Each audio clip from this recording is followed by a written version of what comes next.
What's up, everybody? Mark with Cardivox Academy here, and today I am pumped, I'm excited, because I'm checking out Left to Suffer, Artificial Anatomy, featuring Kim Dracula, and that's a lot of talent rolled up into one space. Now, if you're a frequent viewer of the channel, you notice a couple differences. Number one, I'm standing. I'm feeling the verve, I'm feeling the excitement, because I think that Kim Dracula and Taylor Barber put together great combo. Very, very good combo. Now, I myself am a metal vocalist. I'm in a band called Kardashev. We're on Metal Blade Records. Check us out if you wanna. And I'm also a full-time metal vocal coach. I teach people how to do stuff like, safely and efficiently, getting in touch with their own voice, all that cool stuff. I take the reaction format, I break it down, I pause, I talk about vocal technique, and I'm excited. So today I'm celebrating with a festive shirt and an ice cold Sprite Zero. And by ice cold, I mean I left it out. I didn't put them in the fridge, so this is actually raw. Room temperature. It's not bad. I drink room temperature soda all the time. All right, anyway, that's enough of that. Let's check out Left to Suffer, Artificial Anatomy, featuring Kim Dracula. Here we go.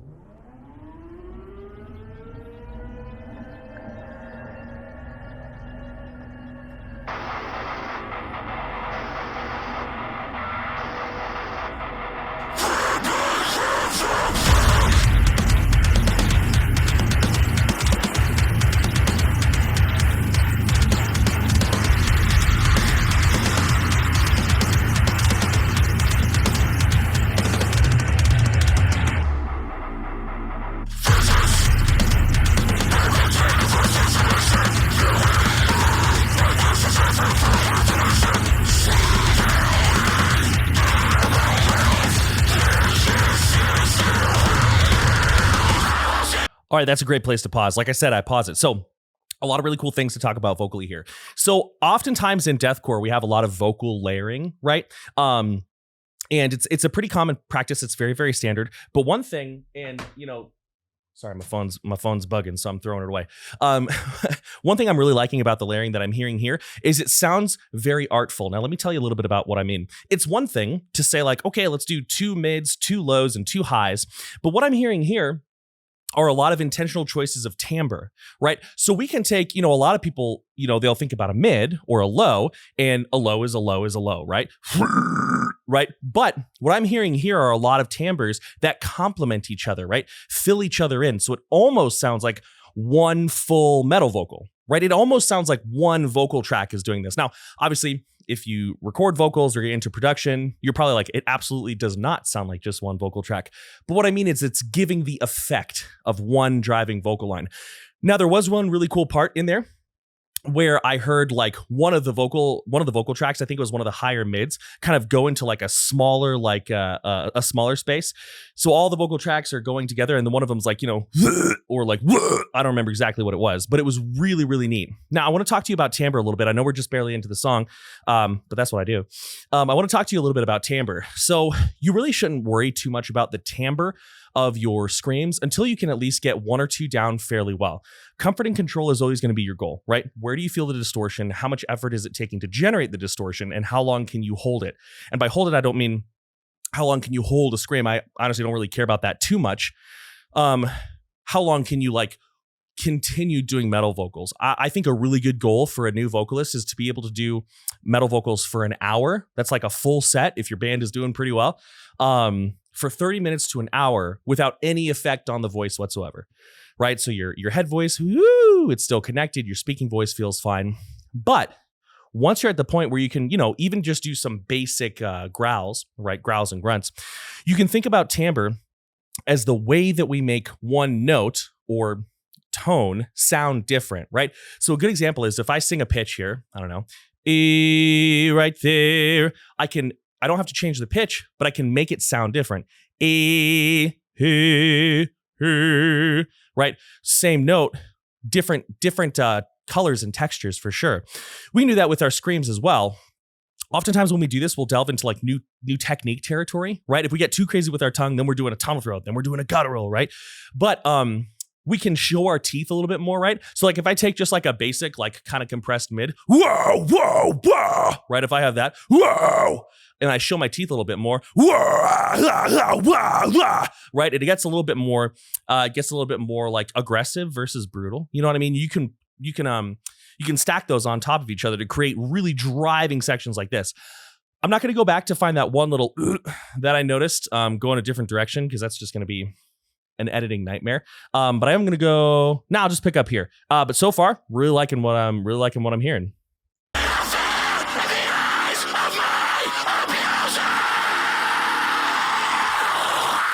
Oh!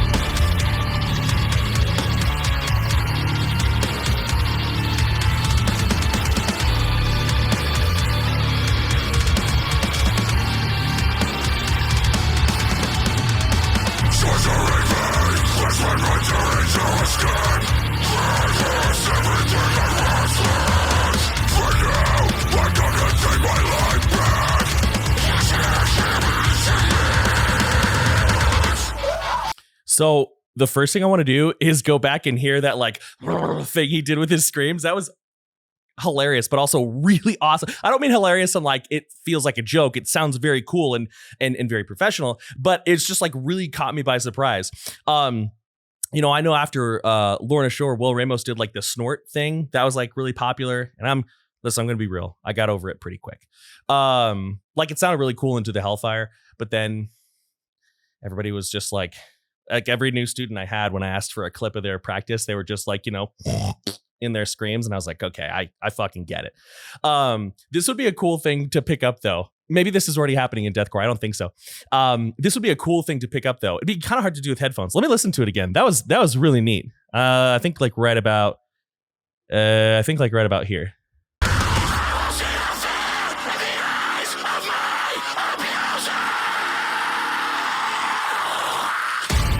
Now, that's so sick. That sounds so cool. Now, I want to actually talk about why this is an indication that he's doing his metal vocals very tension-free. One thing that we can do to loosen up our jaws, right? A lot of my students, they come to me and they have tension, you know, and they have a hard time isolating it.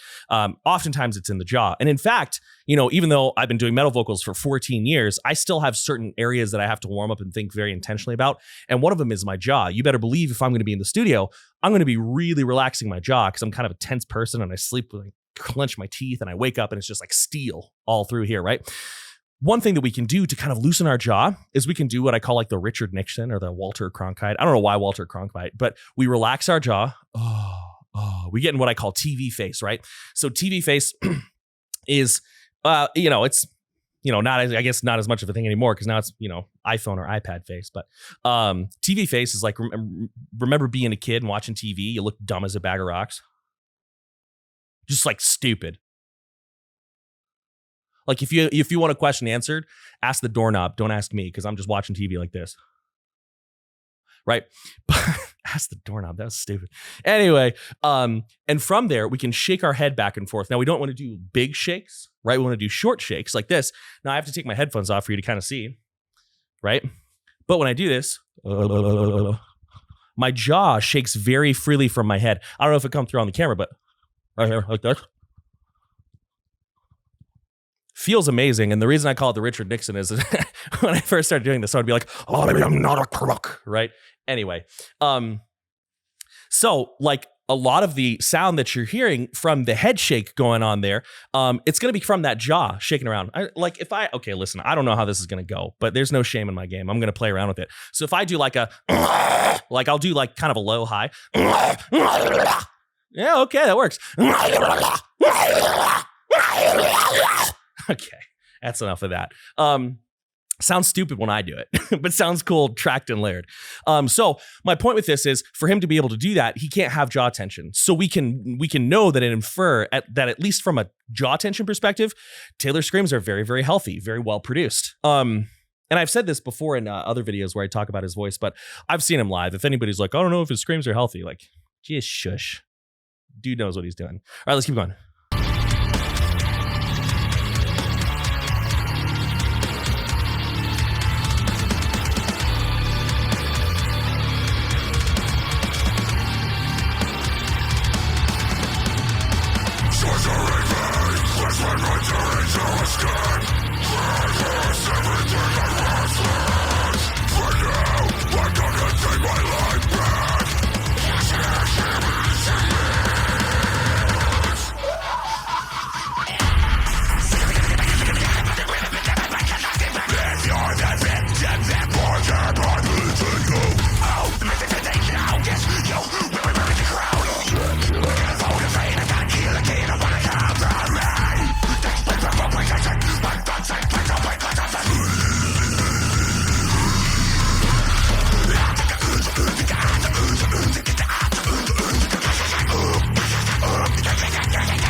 Hold on. For your eyes, fucking.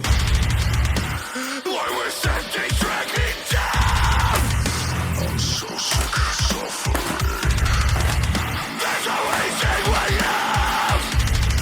If you have reasons for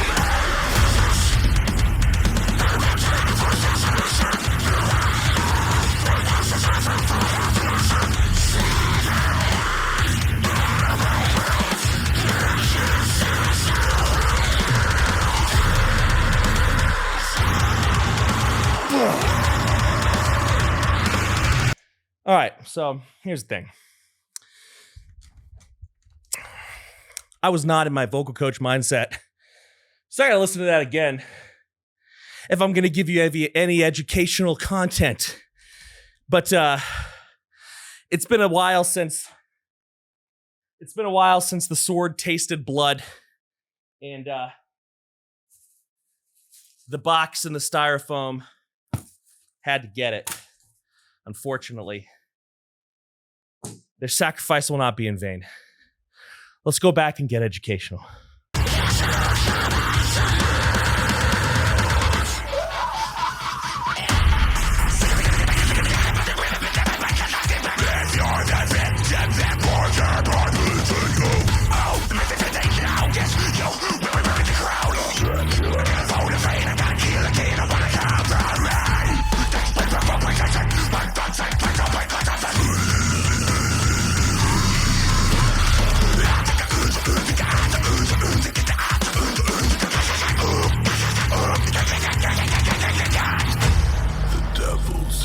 Yo, there's so much stank. There's so much stank on those fucking gutturals. It's gonna run me out of the house. Okay, so that's one of the coolest things I've heard in a really long time, right? Now, obviously, we have some clear callbacks to Korn in there, which is no surprise because Kim Dracula and Korn have collabed. But good golly, they're doing a really good job. So there's a lot we could talk about there. I could probably do a whole video just on that, but I want to give you some tips on how to be a little bit faster. One of the things that you can think about is that if you listen to Kim's tone predominantly when they're doing the really fast parts, right, you can hear that it's a pretty, I don't want to say easy, but reliable and controllable high tone. What that is, that sound, it's just your basic false chord in a slightly higher space. That's it, right? If you're trying to learn highs, that right there is one of the hardest switches to make. But once you get it, anytime I teach a student how to do that, they're like, man, this is so hard. And then when they get it, they're like, that's literally it. I'm just going, yeah, that's it. Yeah, right? And so, listen, I don't know any of those lyrics. I don't care. But one thing we heard at the very beginning was, you know what, we're gonna summon Melissa Cross here, not literally, but she had this exercise back in the day where you would say poptica, paptica, peeptica, poptica, right? So you could probably do something similar to that if you wanted to practice summona, summona, summona, summona. You could probably do that summona, summona, summona, summona, summona, right? And what you're gonna need anytime you want to go fast, if you're doing this, if you're doing like, you know, Archspire stuff, no matter what, right? You really need to have your breath support down. Otherwise, you're going to be going fast and it's going to sound like you just finished a run. Or like you're a fat 34, 35-year-old dad who just obliterated a cardboard box with a broadsword, right? Maybe you'll sound like that. But if you have even airflow, right? If you have that even airflow, that's hard even for me. I would have to really like memorize a string of lyrics. But anyways, so also when you're writing your lyrics, you can think about your lyrics being kind of strategic, right? A good example I've used in many past videos is Rap God by Eminem, right? He does a lot of like a lot of the consonants and vowels and syllables play into each other, right? Summa lama duma lama, you assuming I'm a human, but I gotta do to get it through to you, I'm superhuman. You see how there's a lot of back and forth, right? Each consonant kind of plays off each other. Summa lama duma luma, you assuming I'm a human, right? So it kind of gets you in this pocket. Now, the gutturals were a different ball game. they were so relaxed and so open. A lot of use of the tongue. And that's one of the things that I really like about Kim Dracula's vocals, is that they really focus on comfortable and manageable. Okay, hold on. Often they focus on comfortable and manageable distortion techniques, and then they maximize the use of those. One criticism I have, not criticism, but one thing that I think I get kind of tired out, and I've mentioned this in many videos, deathcore is an amazing genre, and one of the genres that pushes harsh vocals to its absolute limits, but sometimes it's like all seasoning, no meat. You know what I mean? It's like, I got 40 million techniques and they all sound weak. You know what I mean? Versus like, you know, what I'm hearing here, which are, I have a couple of very manageable, very controllable distortion types, you know, right? And I'm just going to do as much with them as I can, right? It's like, you know, cooking a steak real well and not slathering it in A1, which, by the way, if you like A1, eat your A1. Don't let anybody tell you how to eat your steak. People don't care about that as much as they pretend to. Anyways, I'm going to keep going, but like, damn, that was, yeah. Song of the year? Deathcore song of the year? Maybe. Metal song of the year? Could be. Devils in broad day, he's right before your eyes. Fucking. I wish that they drag me down! I'm so sick of suffering. There's always a way out! It's taking everything from me!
All right, everybody, shut up.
Yeah, it's sick as fuck.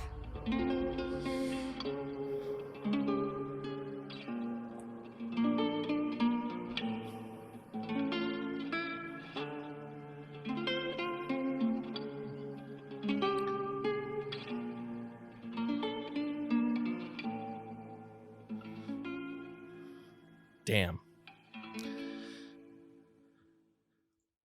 Y'all, I'm going to be real. Sometimes the downside of being a metal vocalist, being in a metal band, being a vocal coach, reacting to metal vocals, listening to metal songs that your students suggest you, means that you kind of get burnt out on metal sometimes. And I have periods of that, right? Not today. As many of you know, because I say this all the time on the channel, Black Tongue is my all-time favorite deathcore band, right? If this is where Left to Suffer is going, though, like Left to Suffer's whole discography is great.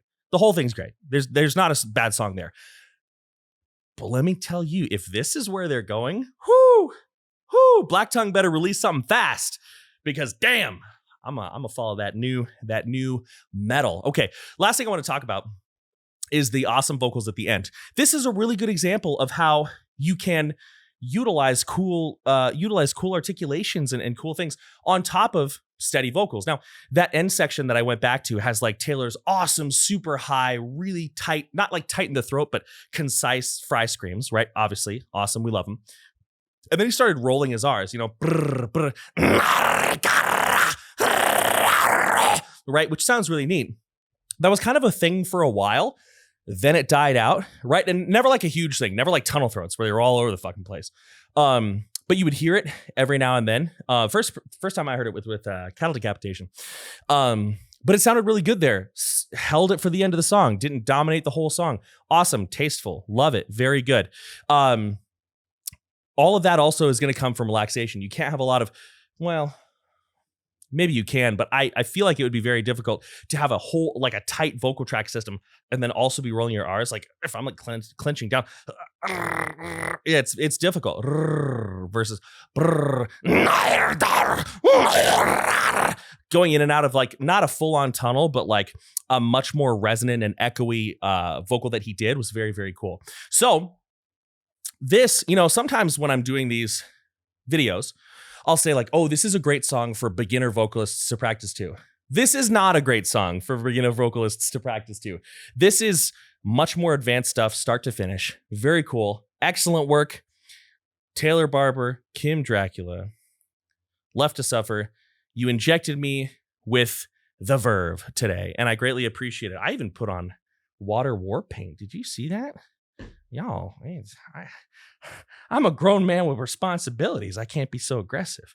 Anyway, if you enjoyed that video as much as I did, go watch it, give them a like, comment. If you enjoyed this video, like, share, subscribe, hit the bell, blah, all that stuff. I'm going to go recover because my old man self is going to have to like stretch my back and like, get all the creaks out of my knees. So with that being said, many thanks. Much love. I'm out.